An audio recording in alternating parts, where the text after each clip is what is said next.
মিনাখার ছবি দেখাবো আপনাদের। মিনাখায় বিদ্যুতের দাবিতে বিক্ষোভ। 1 মাস ধরে অন্ধকারে রয়েছে গড় আবাদ এলাকা। তীব্র গরমে হাঁসফাঁস অবস্থা বাসিন্দাদের। অভিযোগ, মাসখানেক আগে উন্নত পরিষেবা দিতে বাধা, বিদ্যুৎ দফতরের কর্মীদের বাধা দেওয়ার অভিযোগ। তৃণমূল পঞ্চায়েত সদস্যের বিরুদ্ধে বাধা দেওয়ার অভিযোগ। এই ঘটনার পর থেকেই চরম দুর্ভোগে বাসিন্দারা। কিন্তু কেন এরকম পরিস্থিতি হলো জানবো জিয়াউল আমাদের প্রতিনিধির কাছ থেকে। জিয়াউল, এতদিন হয়ে গেল এখানে বিদ্যুৎ নেই, কেন, কি কারণে? মানে যেটা অভিযোগ উঠছে, যেখানে বাধা দেওয়া হয়েছিল বিদ্যুৎ দফতরের কর্মীরা যখন এসেছিলেন, কেনই বা বাধা দেওয়া হয়েছিল?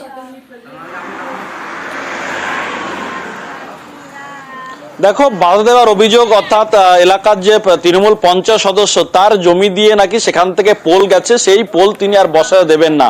অর্থাৎ প্রায় 70 থেকে 80 বছর ধরে এখানে এই জমির উপর দিয়ে সেখানে বিদ্যুতের পোল রয়েছে এবং সেখান থেকে বিদ্যুৎ পরিষেবা দেওয়া হতো। কিন্তু হঠাৎই বিদ্যুৎ দপ্তর থেকে উন্নত পরিষেবার জন্য সেটা কেবল তার, অর্থাৎ মোটা তার দিয়ে সেখান থেকে বিদ্যুৎ পরিষেবা দেওয়ার জন্য গ্রামের বিদ্যুৎ তার ফেলছিলেন এলাকায় বিদ্যুৎ কর্মীরা। কিন্তু সেখানেই বাদশাদে এলাকা তৃণমূল পঞ্চায়েত সদস্য আলাউদ্দিন, তার দাবি তার জমির উপর দিয়ে নাকি বিদ্যুতের তার যাচ্ছে, ফলে আগে যা হওয়ার হয়েছে এখন তিনি আর নতুন করে সেই জায়গা দিয়ে কেবল তার যেতে দেবেন না। ফলে তিনি কাজে বাধা দিলেন। ফলে বিদ্যুৎ দপ্তরের কর্মীরা এখানে সেই কেবল তার রেখেই তারা চলে গেলেন। অর্থাৎ সমস্যায় পড়লেন প্রায় গড় আবাদের এই বামনপুকুর এলাকায় গড় আবাদের প্রায় শতাধিক পরিবার। তাদের একটাই দাবি, দীর্ঘদিন ধরে তারা বিদ্যুৎ পরিষেবা পেয়ে আসছে, কিন্তু হঠাৎই এই তৃণমূলের দাদাগিরিতে তারা বিদ্যুৎ পরিষেবা পাচ্ছেন না। ফলে তারা বারংবার বিভিন্ন প্রশাসনিক দপ্তরে জানিয়েছেন, কিন্তু তারা বলছেন যে জমি জট সমস্যা বলেই তারা কিছু করতে পারছেন। ইতিমধ্যেই তারা প্লাকার্ড নিয়ে বিক্ষোভ দেখাচ্ছে। তাদের একটাই দাবি, যেভাবে তীব্র গরম পড়ছে বলে সেখান থেকে কেন তাদের বিদ্যুৎ পরিষেবা বন্ধ করে দেওয়া হয়েছে। এবং তারা বারংবার বিভিন্ন দপ্তরে গেছেন, পঞ্চায়েতে জানিয়েছেন এবং বিদ্যুৎ দপ্তরে জানিয়েছেন, কিন্তু কোনো সুরাহা হচ্ছে না। ফলে তারা আজকে তারা রাস্তায় নামলেন এবং বিক্ষোভ কর্মসূচি করলেন। এবং তাদের একটাই দাবি, সবটাই তৃণমূলের দাদাগিরিতেই তিনি কিন্তু এই বিদ্যুৎ পরিষেবা বন্ধ রয়েছে। অন্যদিকে যার নামে অভিযোগ, তার স্পষ্ট দাবি, তার পারিবারিক জমি তিনি কেন জনসাধারণের জন্য সেখান থেকে বিদ্যুতের খুঁড়ে দেবেন, এটা নিয়েও তিনি বলেছেন। এই অভিযোগটা যখন উঠছে যে তার পারিবারিক জমির উপর দিয়ে তিনি কেবল নিতে দেবেন না, সেক্ষেত্রে বিদ্যুৎ দপ্তর কি বিকল্প কোনো ভাবনা করতে পারছে না? কারণ গ্রামবাসীরা সাফার করছে, ছোট ছোট পড়ুয়ারা, তারা কিভাবে রাত্রিবেলা মোমবাতির আলোয় তারা পড়ছে, প্রচন্ড গরম, হাঁসফাঁস অবস্থা তাদের। বিদ্যুৎ দপ্তর কিছু ভাবছে না বিকল্প ব্যবস্থা? একদম, দেখো, বিদ্যুৎ দপ্তর যেটা স্পষ্ট দাবি যে তাদের হাত পা বাঁধা। তার কারণ যেখান থেকে পোল ছিল সেই পোল দিয়েই তারা উন্নত পরিষেবার জন্য কেবল পরিষেবা লাইন দেওয়ার কথা, কিন্তু জমির মালিক তিনি বাদ সাধছেন। ফলে তাদের হাত পা বাঁধা, তাদেরও কিছু করার নেই। তারা কিভাবে নতুন করে পোল নিয়ে আবার কোথা থেকে যাবে, আবার সমস্যা হতে পারে, ফলে তাদের হাত পা বাঁধা। ফলে তারাও কিন্তু ভরসা করছেন এই পঞ্চায়েত সদস্য যদি নিজের ইচ্ছায় তার জমির উপরে পোল না বসাতে দেয়, তাহলে এই সমস্যা সমাধান হবার কোনো জায়গা নেই। ফলে এখন দেখার বিষয়, এই পঞ্চায়েত সদস্যর একদিকে মিনাখা থানার পুলিশ সেখানে গিয়ে বলে এসছেন যেখান থেকে পোল বসানো ছিল সেখান থেকেই বসাতে হবে, কিন্তু এই তৃণমূল নেতা তার দাদাগিরিতে মূলত কার্যত অন্ধকারে ডুবেছে এই গ্রামটি। এবং সবথেকে বড় সমস্যা, ছোট ছোট পড়ুয়ারা, তারা পর্যন্ত পড়াশোনা করতে পারছে না। তার কারণ দীর্ঘদিন তারা বিদ্যুতের আলোয় পড়াশোনা করেছেন, কিন্তু সেখানে হঠাৎই প্রায় 1 মাস ধরে সেখানে বিদ্যুৎ পরিষেবা বন্ধ। এখন দেখার বিষয়, সমস্যার জটে আটকে রয়েছে এই মুহূর্তে গোটা পরিস্থিতি। আমরা একবার শুনি পঞ্চায়েত সদস্য কি বলছেন। আমাদের মিনাখা থানা থেকে মেজবাবু আমাদের এখানে এসে আমাকে ডেকে বলে, এখান থেকে তোমরা কারেন্ট দাও না কেন? দীর্ঘদিন থেকে অন্য জায়গা থেকে কোনো লাইন না থাকতো তাহলে আমরা দিতে বাধ্য ছিলাম, কিন্তু ওদের তো 15 বছর ধরে একটা জায়গা থেকে ওরা লাইন চালাচ্ছে, সেখান থেকে লাইন ছিল, এখন সেখান থেকেই লাইনটা হবে। তারপরে মিনাখা থানার মেজবাবু আমাকে বলে যে জোরপূর্বক এখানে আমি খুঁটি পুঁতি দিয়ে যাও। তখন আমি বলি যে ল্যান্ডটা আমার বড় ভাইয়ের। এমত অবস্থায় ওরা মিথ্যা অভিযোগ যখন আমার এর উপরে এরকমভাবে করে, তখনই আমরা বিষয়টা বলি যে তোমরা গাছজোয়ারি করে এসব করলে তো হবে না। আমাদের কারেন্ট আসতে দিচ্ছে না। আলাউদ্দিন ঘোরামি, ফকির ঘোরামি, সাইফুদ্দিন ঘোরামি আমাদের কারেন্টের জন্য খুব বিবাদী। আর 17-18 দিন আমাদের কারেন্ট নেই। বাল বাচ্চা স্কুলে যেতে পারছে না, সব ঝামেলায়, কেউ হার্ট অ্যাটাক করছে, কেউ অসুস্থ শুয়ে আছে, 2টো ঘর বাড়িতে চলে গিয়েছে তালামালা দিয়ে। কারেন্ট দিচ্ছে না আলাউদ্দিন ঘোরামি মেম্বার। 17 দিন কারেন্ট নেই। আমাদের বাচ্চারা সব কি হচ্ছে, কারেন্টে রাত্রি করে ঘুমোতে পারছে না। 2টো মেম্বারকে বলেছি, কেউ আমাদের কারেন্ট দিচ্ছে না। আমাদের জবাব চাই, কারেন্ট চাই, অবশ্যই কারেন্ট চাই। আর এবার দক্ষিণ চব্বিশ পরগনার পাথর প্রতিমার ছবি দেখাবো। স্বাধীনতার ৭৫ বছর পরেও সেখানে অন্ধকারে ডুবে রয়েছে গোটা গ্রাম। দক্ষিণ গোবিন্দপুরে চরম দুর্ভোগ, গ্রামে 50টি বিদ্যুতের খুঁটি রয়েছে, কিন্তু থাকলে কি হবে, বিদ্যুৎই নেই। 12 বছর আগে ট্রান্সফরমার বসানো হয়েছে, কিন্তু এখনো কোনো পর্যাপ্ত পরিষেবা পাচ্ছেন না গ্রামবাসীরা। বাজার থেকে বিদ্যুতের তার টেনে চলছে দেদার হুকিং, এবং এই হুকিং এর তারে পদে পদে বিদ্যুতের বিপদ। বৃষ্টির জলে যে কোনো মুহূর্তে বড় দুর্ঘটনার আশঙ্কা, এমনকি এরকম দুর্ঘটনা ঘটেওছে। কয়েকদিন আগে বিদ্যুৎ স্পৃষ্ট হয়ে মৃত্যু হয়েছে একজনের। দ্রুত ব্যবস্থার আশ্বাস দিয়েছেন পাথর প্রতিমার পঞ্চায়েত সভাপতি।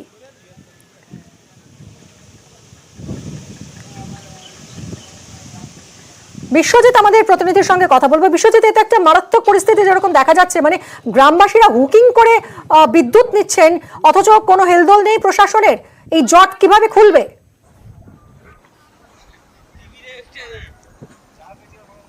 হ্যাঁ দেখো, একেবারে যেটা গ্রামবাসীরা কিন্তু পরিস্থিতির চাপেই কিন্তু শেষ পর্যন্ত বাধ্য হয়েছেন। ওই যে 100টি বেশি পরিবার রয়েছে গ্রামে, সেই গ্রামের বাসিন্দারা কিন্তু বাজার থেকে হুক করে প্রায় তুমি দেখো এত দিন ধরে কিন্তু সেই বিদ্যুৎ তারা কিন্তু চালাচ্ছেন, এবং সেখানেই কিন্তু ঘটছে বিপত্তি। এবং বিভিন্ন সময় যেহেতু গাছের উপর দিয়ে লাইনগুলোকে নিয়ে যাওয়া হয়েছে, বিভিন্ন জায়গায় তার কাটা রয়েছে, সেখান থেকে কিন্তু বিভিন্ন রকম দুর্ঘটনাও কিন্তু ঘটছে। কয়েকদিন আগেই একজন মারা গিয়েছে, এবং তার আগেও এরকম দুর্ঘটনা ঘটে যাচ্ছে।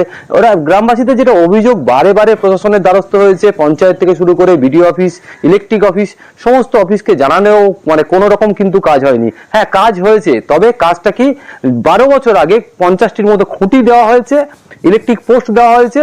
সেই পোস্টগুলো কিন্তু যখন আমফান এলো তখন সেগুলো ভেঙে পড়ে রইলো, সেই পড়ে রইলো। কাজ কিন্তু হয়েছে, ট্রান্সফর্মার বসেছে, কিন্তু কোনো রকম লাইন তাদের জন্য যে বিদ্যুৎ সংযোগ সেটা কিন্তু করা হয়নি। আর কেন করা হয়নি তার উত্তর কিন্তু কারোর কাছেই নেই। এবং আমরা যেটা পঞ্চায়েত সমিতির পাথর প্রতিমা পঞ্চায়েত সমিতির সভাপতির সঙ্গে কথা বলেছিলাম, তিনি সেটা বললেন যে 2 মাসের মধ্যে সমস্যা সলভ হয়ে যাবে। এতদিন কেন হয়নি, তার উত্তর কিন্তু সমস্যার কোনো সমাধান হয়নি, 2 মাসের মধ্যে সেই সমস্যার সমাধান হয়ে যাবে বলছেন পঞ্চায়েত সভাপতি। আমরা একবার শুনি তার বক্তব্য।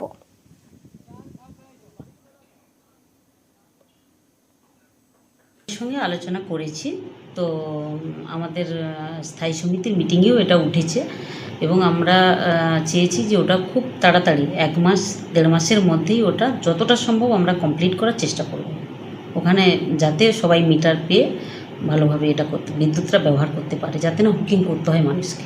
এটা আমরা পাথর প্রতিমা পঞ্চায়েত সমিতি উদ্যোগ নিয়েছি।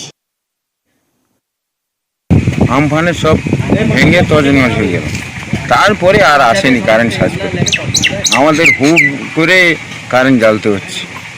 মিটার এসছিল, তারপরে আর চার্জিংও করে না, আর পোস্টও টাঙায় না, তারও খাঁচে না। এই আমফান ঝড় হয়েছে, পড়িয়েছে, শরীর টানে পাট গুটি গিয়ে চলে।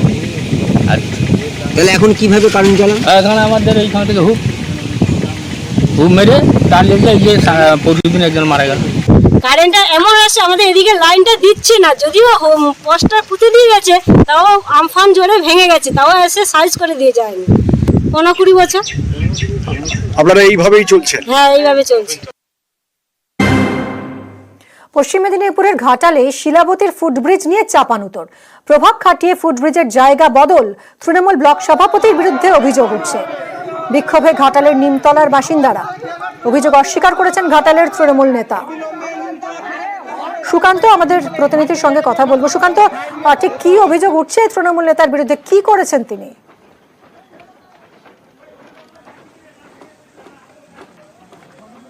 দেখো মিমি, ঘাটালের শিলা রাজনগর থেকে দাসপুরের গাদিঘাট এই এলাকার যে শিলাবতী নদী, সেই নদী পার হওয়ার জন্য এলাকার মানুষকে বাঁশের সাঁকো পারাপার করতে হয়, এবং প্রতি বছর বন্যার সময় সেই সাঁকো ভেঙে যায়, যার ফলে 2024-এর লোকসভা নির্বাচনে যখন সাংসদ দীপক অধিকারী ওই এলাকায় গিয়েছিলেন, তখন এলাকার মানুষ এবং পড়ুয়ারা তাকে ঘিরে ধরে একটি ব্রিজের দাবি করেছিলেন।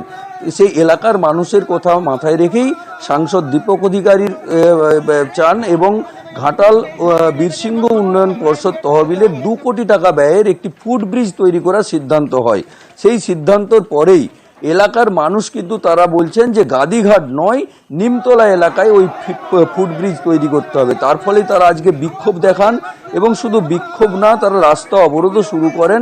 তাদের দাবি যে ওই এলাকার অর্থাৎ ঘাটালের শিলা রাজনগর এলাকার ঘাটাল ব্লক তৃণমূলের যে সভাপতি দিলীপ মাঝি, তিনি তার প্রভাব খাটিয়ে নিজের এলাকাতেই ফুটব্রিজটি তৈরি করছেন। অবশ্য দিলীপ মাঝি পরিষ্কার জানিয়ে অনেক ধন্যবাদ। এখানে ফায়ার ব্রিগেড, এখানকার যে বাজার, সবজি বাজারটা করতে আসতে হয়, উপাসকারের যাবতীয় লোক প্রত্যেককে এই রাস্তা পারাপার করেই যেতে আসতে হয় এখানে বাজার। এটা আমাদের 100 থেকে 200 বছরের পুরনো ঘাট। এখানে যাতায়াতে প্রত্যেকে যদি কাউর ঠিকানা বলা হয় না, নিমতলা খেয়াঘাট কোথায়, টু দা পয়েন্ট আসবে এইখানে, সেইখানে দিলীপ মাঝির ঘরের সামনে যাবে না। অ্যাকচুয়ালি পোলটা হওয়ার কথা এখানে তিনতলা পোস্ট অফিসের সামনে, তার সামনে মাথার উপর উঠেই পোস্ট অফিস। লোক তো আর 1.5 কিলোমিটার ঘুরে পোস্ট অফিস আসবেনি। আজ হরিদাসপুরের গাড়িঘাট বলতে রসিকগঞ্জ গাড়িঘাট হচ্ছে গাড়িঘাট মৌজার মধ্যে পড়ে, তো সেই মধ্যেই কিন্তু হচ্ছে। কোথাও রসিকগঞ্জ, কোথাও নিমতলা শব্দ উল্লেখ নেই। নিমতলায় কেন তারা অবরোধ করছে আমার জানা নেই। আমার মনে হচ্ছে এটা সম্পূর্ণ যারা করছেন এবং যিনি নেতৃত্ব দিচ্ছেন ব্যবসায়িক স্বার্থে, স্কুলের ছেলে মেয়েদের কথা না ভেবে পুরো ব্যাপারটা এসডিওকে জানিয়েছি। মানুষের সুবিধের জন্য হচ্ছে, মানুষ যেখানে চাইবে সেখানে হবে। জমি জবরদখল করে বিক্রি করে দিয়েছেন কাউন্সিলর। কাঁথির তৃণমূল কাউন্সিলরের বিরুদ্ধে এই অভিযোগে উঠেছে। 7 নম্বর ওয়ার্ডের টিএমসি কাউন্সিলর অতনু গিরি জমি হাতিয়ে সেই জমি 2 কোটি টাকায় তিনি বিক্রি করেছেন বলে অভিযোগ। জেলা শাসককে তদন্তের নির্দেশ দিয়েছে নবান্ন। আরো বিস্তারিত জানবো সুজিত আমাদের প্রতিনিধির কাছ থেকে। সুজিত, ঠিক কি অভিযোগ উঠছে এবং যেখানে আমরা দেখেছি একেবারে মুখ্যমন্ত্রী মমতা বন্দ্যোপাধ্যায়ের কড়া নির্দেশ রয়েছে সরকারি জমি জবরদখলের ক্ষেত্রে, কড়া বার্তা দিয়েছেন তিনি পদক্ষেপ করার, এবং তারপরে এই রকম ঘটনা সামনে আসছে। কথায় আছে রক্ষক যিনি তিনি যেন ভক্ষক, এই যে কথাটা, এটা দেখা গেল কাঁথিতে। এবং যে অভিযোগ সামনে আসছে মারাত্মক গুরুতর অভিযোগ, সেটা বলছেন কিন্তু জেলা শাসক নিজেও। কেন বলছেন? কারণ শাসক দল তৃণমূলের কাউন্সিলর তিনি অভিযুক্ত। কিসে অভিযুক্ত? না, জমি জবরদখল করে নিয়ে তিনি কিন্তু বিক্রি করে দিয়েছেন কোটি কোটি টাকায়। সেই টাকা হস্তগত করেছেন যিনি জমির মালিক, তিনি টাকা পাননি, এমন অভিযোগ সরকার কিন্তু শুধু জেলা প্রশাসন নয়, একেবারে নবান্ন পর্যন্ত মুখ্যমন্ত্রীর কাছেও কিন্তু করেছেন। এবং তারপরেই কিন্তু নড়ে চড়ে বসেছে প্রশাসন। নবান্ন থেকে নির্দেশ জেলা প্রশাসনের কাছে, পূর্ব মেদিনীপুর জেলা প্রশাসন কিন্তু তদন্ত নেমেছে। কিসের? না, কাঁথিতে 7 নম্বর ওয়ার্ডের যিনি তৃণমূলের দাপুটে কাউন্সিলর, দীর্ঘদিনের কাউন্সিলর, তিনি কিনা একবারে অভিযুক্ত। এক ব্যক্তির জমি, তার জমি, সেখানে জমি জট সমস্যা মেটানোর নাম করে তিনি জমি একেবারে তার একটা চক্র মাধ্যমে হস্তগত করেছেন, বিক্রি করেছেন, টাকা নিয়েছেন, এমন অভিযোগ উঠছে। সেই অভিযোগের তদন্ত নেমেছে জেলা প্রশাসন। তারা বলছে যে একেবারে হালকা চালে নয়, একবারে রীতিমতো বলা যায় গুরুত্ব দিয়ে এই তদন্ত করা হবে। কারণ যে অভিযোগ সামনে আসছে মারাত্মক অভিযোগ, আবারও বলি, এবং সেই অভিযোগ কিনা অভিযুক্ত 7 নম্বর ওয়ার্ডের কাঁথি পুরসভার তৃণমূলের একজন কাউন্সিলর, তার দলবল নিয়ে জমি 77 শতক যে জমি, সেই জমি একেবারে বলা যায় হস্তগত করার মতো করে বলা যায় বিক্রি করে টাকা নিয়ে নিয়েছেন। এবং এই অভিযোগ আমরা একটা শুনবো, এই যে অভিযোগকারী জমির মালিক তিনি কি বলছেন। অন্যদিকে কাউন্সিলর যার বিরুদ্ধে এই অভিযোগ উঠছে তিনি বলছেন তিনি এর সঙ্গে যুক্ত নন কোনোভাবেই। পরপর দুজনের বক্তব্য শুনি আমরা। 77 ডিসমিল জায়গা কাঁথি 7 নম্বর ওয়ার্ডে শেরপুর তেলেঙ্গানা মৌজায় কিনেছিলাম 72 লক্ষ টাকা দিয়ে। এখন বর্তমান বাজারের মূল্য 3.5 কোটি টাকার মতো হবে। কমল বেরা আমাকে অনেক টাকা দাবি করে যে কাউন্সিলর মহাশয় নিবে। লকডাউনের আগে আমি পাওয়ার অ্যাটর্নি দিলাম। কাবুল বাবু তার নিজের স্ত্রীর নামে 52 ডিসমিল আর দিলীপ খান্ডার নামে 25 ডিসমিল ট্রান্সফার করে দেয়। কাউন্সিলর ইনভলভ, এরা সবই ষড়যন্ত্র করেছে। 17 সালে আমি এলাকার কাউন্সিলর হিসেবে একটা জমি সংক্রান্ত সমস্যা হয়েছিল। আশিস বাবু আমার কাছে অভিযোগ করছিলেন এবং কাবুল বেরার বিরুদ্ধে যে তার জমি জমার ব্যাপারে কাবুল বাবুর কাছ থেকে ব্যবসা সংক্রান্ত ব্যাপারে আশিস বাবু টাকা ধার নিয়েছিলেন, টাকা উনি শোধ করতে পারেননি। তার জন্য আমকনামা পাওয়ার নামা দিয়েছিলেন কাবুল বাবুকে। সেই মূলে কাবুল বাবু জায়গাটা তার নিজের নামে করেছেন, তার স্ত্রীর নামে করেছেন। কাকে দিয়েছেন, কি বিক্রি করেছেন সেটা আমার জানা ছিল না। এখানে আমার কোনো যোগও নেই, আমি যুক্তও নই। যে অভিযোগটা পেয়েছি, অভিযোগটা সত্যি গুরুতর। যদি এইভাবে জমি কারোর জমি কেউ যদি দখল করে নেয় বা বেহাত করে নেয়, সেটা সত্যি উদ্বেগের বিষয়। সেই জন্য এর গুরুত্ব বুঝিয়ে আমি অতিরিক্ত জেলা শাসক তাতে আমি নিজে দায়িত্ব দিয়েছি যে আপনি নিজে থেকে এটা এনকোয়ারি করুন, করে আমাকে দিন, এবং যদি দেখা যায় কেউ ইলিগালি বা বেআইনি ভাবে কোনো কিছু করেছে, নিশ্চয়ই আমরা পদক্ষেপ করবো এটা নিয়ে। জমি দখল থেকে পুকুর ভরাট করে নির্মাণ, কল্যাণী পুরসভায় রাশি রাশি বেনিয়মের অভিযোগ, কাঠগড়ায় ভাইস চেয়ারম্যান সহ 6 কাউন্সিলর। মুখ্যমন্ত্রীকে চিঠি দিয়ে নালিশ জানিয়েছেন স্থানীয় বাসিন্দারা। রঞ্জিত, আমাদের প্রতিনিধির সঙ্গে কথা বলবো। রঞ্জিত, এই এলাকার মানুষ তাদের ঠিক কি অভিযোগ করছেন, মুখ্যমন্ত্রীকে চিঠিতে কি লিখেছেন তারা? দেখো, মূলত যে অভিযোগকারী কৃষ্ণ মাহাতো, তিনি কল্যাণী পৌরসভার তিনি অস্থায়ী কর্মী, কিন্তু তার যেটা অভিযোগ যে কল্যাণী পৌরসভার ভাইস চেয়ারম্যান সহ মোট 6 জন কাউন্সিলরের বিরুদ্ধে, এবং তিনি যেটা অভিযোগপত্র যেটা জানিয়েছেন কার্যত 6 নম্বর ওয়ার্ড, 14 নম্বর ওয়ার্ড, 18 নম্বর ওয়ার্ড, 10 নম্বর ওয়ার্ড, আপনার বেশ আরও মোট 6টি ওয়ার্ডের কাউন্সিলর, তাদের বিরুদ্ধে যেটা অভিযোগ, কোথাও পুকুর ভরাট করে জমি নির্মাণ করা হয়েছে, বাড়ি নির্মাণ করা হয়েছে, কোথাও তো ঝিল পা সরকারি ঝিল রয়েছে, সেই ঝিলের পাল দখল করে সেখানে নির্মাণ, কোথাও সরকারি জমি দখল রাখা হয়েছে, এমনকি সরকারি জমিতে দোকান করার পর্যন্ত অভিযোগ তুলেছেন অভিযোগকারী। তার যেটা অভিযোগ, দীর্ঘদিন ধরে কাউন্সিলরদের প্রত্যক্ষ বা পরোক্ষ মদতে কিন্তু এই ঘটনা ঘটেছে। যদিও কাউন্সিলরদের বিরুদ্ধে ওটা সমস্ত অভিযোগ 3 জন কাউন্সিলর তারা অস্বীকার করেছেন, তারা অভিযোগ উড়িয়ে দিয়েছেন, এবং তাদের যেটা দাবি, যে সময় এই সমস্ত দখল বা ঘর বাড়ি হয়েছে সেই সময় কিন্তু তারা এখানে দায়িত্বে বা এখানে কাউন্সিলর ছিলেন না। যদিও এই নিয়ে কিন্তু রীতিমতো রাজনৈতিক তরজাও শুরু হয়েছে কল্যাণী শহরে, কারণ 21টি ওয়ার্ডের মধ্যে 6টি ওয়ার্ডের কাউন্সিলরের বিরুদ্ধে এই ধরনের অভিযোগ স্বাভাবিকভাবে কিন্তু প্রশ্ন উঠেছে রাজনৈতিকভাবে, এবং বিজেপির পক্ষ থেকে কিন্তু কটাক্ষ করা হয়েছে যে যেভাবে কল্যাণী শহরের যে কাউন্সিলরদের বিরুদ্ধে অভিযোগ তোলা হয়েছে সেক্ষেত্রে তদন্ত হওয়া উচিত। এই মুহূর্তে জানি না কি যে বিষয়টি নিয়ে মুখ্যমন্ত্রী সহ জেলা শাসক, মহকুমা শাসক, পুলিশ প্রশাসন এবং পৌরসভাতে কিন্তু লিখিত অভিযোগ দায়ের করেছেন অভিযোগকারী। এখনো পর্যন্ত এই নিয়ে কোনো তদন্ত শুরু না হলেও কিন্তু এই নিয়ে রাজনীতি চর্চা এবং বিতর্ক শুরু হয়েছে। আচ্ছা রঞ্জিত, অনেক ধন্যবাদ। আমরা শুনবো অভিযোগকারীর বক্তব্য, এবং 3 জন কাউন্সিলর তারা পুরোপুরি এই অভিযোগ অস্বীকার করেছেন। আমার অভিযোগ একটা, আমি কল্যাণী শহরে বিভিন্ন ওয়ার্ডে দলমত নির্বিশেষে যেখানে জলা জমি, সরকারি জমি দখল হচ্ছে, কয়েক বছর ধরে লড়াই করে যাচ্ছি।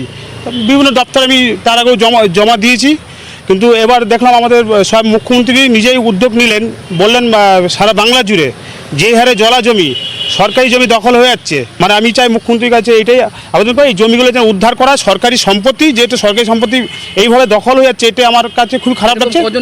জানিয়েছি, আমি মুখ্যমন্ত্রী দপ্তরে জানিয়েছি, ডিএমকে জানিয়েছি, তারপরে এসডি অফিসে জানিয়েছি, বিএলও দপ্তরে জানিয়েছি, কল্যাণী পৌরসভা জানিয়েছি, কল্যাণী পুলিশ স্টেশনে জানিয়েছি। যার যেই অভিযোগটা করা হচ্ছে সেগুলো হচ্ছে বাম আমল, বিশেষ করে তখন ডক্টর ঝা যখন চেয়ারম্যান ছিলেন, তার শান্তনু বলে একজন বাসপুর কাউন্সিলর ছিলেন, তখন থেকে ওখানে কিছু কিছু মানুষ বসেছে। তো খুব স্বাভাবিকভাবে পুরো 20 বছর আগে যদি কোনো মানুষ বসে থাকে, তাহলে তো সেই দায় আমি এজ এ ভাইস চেয়ারম্যান বা আমি কাউন্সিলর, যে অভিযোগ করেছে তার বিরুদ্ধে অনেক অভিযোগ আছে, কিন্তু সেই অভিযোগটা আমি পরে বলছি। যারা এখানে কাউন্সিলর ছিলেন বিগত দিনে, তারা কিন্তু এই অবৈধ কাজ বলুন বা এদের যে জমি জমা দেওয়ার ব্যাপারে তারা কিন্তু এগুলো করেছে। কিন্তু যারা অভিযোগ করেছেন হয়তো তারা জানেন না, আমার বাড়ির দলিল সম্বন্ধে আইডিয়া নেই তাদের, তারা দেখেন।